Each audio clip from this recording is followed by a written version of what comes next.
క్రీస్తునందున్న ప్రియులకు ప్రేమతో వందనాలు తెలియజేస్తున్నాను. జూన్ నెల 14వ తేదీ 2026.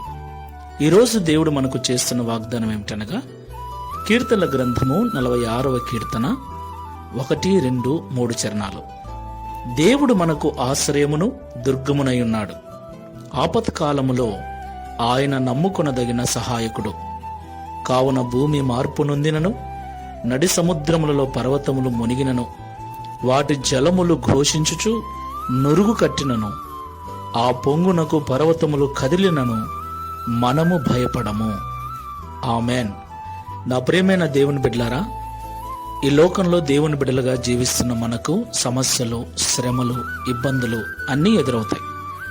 దేవుణ్ణి నమ్మినంత మాత్రమున కష్టాలు, శ్రమలు రావు అని పొరపాటున కూడా మనం అనుకోకూడదు.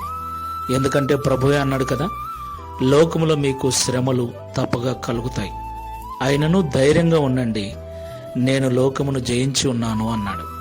దేవునికి మహిమ కలుగును గాక.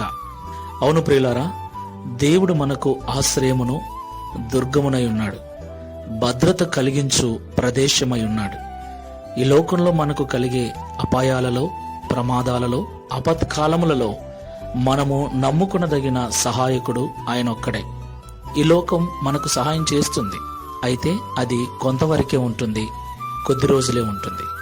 పరిపూర్ణమైన సహాయమును ఈ లోకంలో ఎవరూ మనకు అందించలేరు. అలాంటి పరిపూర్ణ సహాయం అందించి మనల్ని విడిపించి గొప్ప చేయగల దేవుడు మనం ఆరాధిస్తున్న యేసు ఒక్కడే.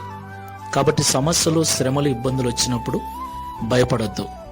ఏమి జరిగినా దేవుడు మనకు తోడుగా ఉన్నాడు. ఆయన మనకు ఆశ్రయదుర్గమై ఉన్నాడు. ఈ మాటల చేత డౌన్లోడ్ షేర్ చాట్.